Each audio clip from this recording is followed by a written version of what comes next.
اعوذ باللہ من الشیطان الرجیم بسم اللہ الرحمن الرحیم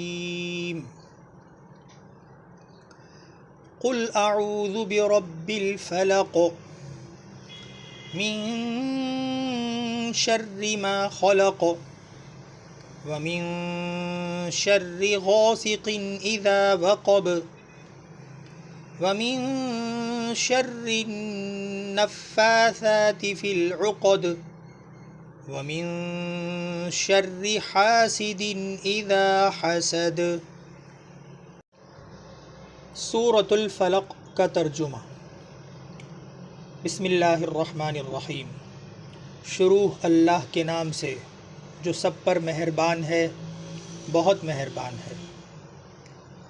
قل اعوذ برب الفلق، کہو کہ میں صبح کے مالک کی پناہ مانگتا ہوں۔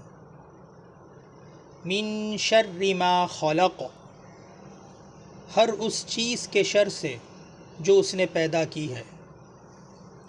ومن شر غاسق اذا وقب، اور اندھیری رات کے شر سے جب وہ پھیل جائے۔ ومن شر النفاثات فی العقد، اور ان جانوں کے شر سے جو گنڈے کی گروہوں میں پھونک مارتی ہیں۔ ومن شر حاسد اذا حسد، اور حسد کرنے والے کے شر سے جب وہ حسد کرے۔ سورۃ الفلق کی تشریح۔ قرآن کریم کی یہ آخری دو صورتیں معوذتین کہلاتی ہیں۔ یہ دونوں صورتیں اس وقت نازل ہوئی تھیں جب کچھ یہودیوں نے حضور اقدس صلی اللہ علیہ وسلم پر جادو کرنے کی کوشش کی تھی، اور اس کے کچھ اثرات آپ پر ظاہر بھی ہوئے تھے۔ ان صورتوں میں آپ کو جادو ٹونے سے حفاظت کے لیے ان الفاظ میں اللہ تعالیٰ کی پناہ مانگنے کی تلقین فرمائی گئی ہے، اور کئی احادیث سے ثابت ہے کہ ان صورتوں کی تلاوت اور ان سے دم کرنا جادو کے اثرات دور کرنے کے لیے بہترین عمل ہے۔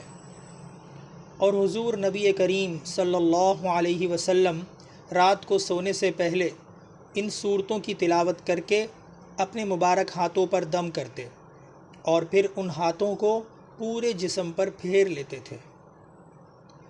اندھیری رات کے شر سے خاص طور پر اس لیے پناہ مانگی گئی ہے کہ عام طور پر جادوگروں کی کارروائیاں رات کے اندھیرے میں ہوا کرتی ہیں۔ جانوں کے لفظ میں مرد اور عورت دونوں داخل ہیں۔ جادوگر مرد ہوں یا عورت، دھاگے کے گنڈے بنا کر اس میں گرہیں لگاتے جاتے ہیں اور ان پر کچھ پڑھ کر پھونکتے رہتے ہیں۔ ان کے شر سے پناہ مانگی گئی ہے۔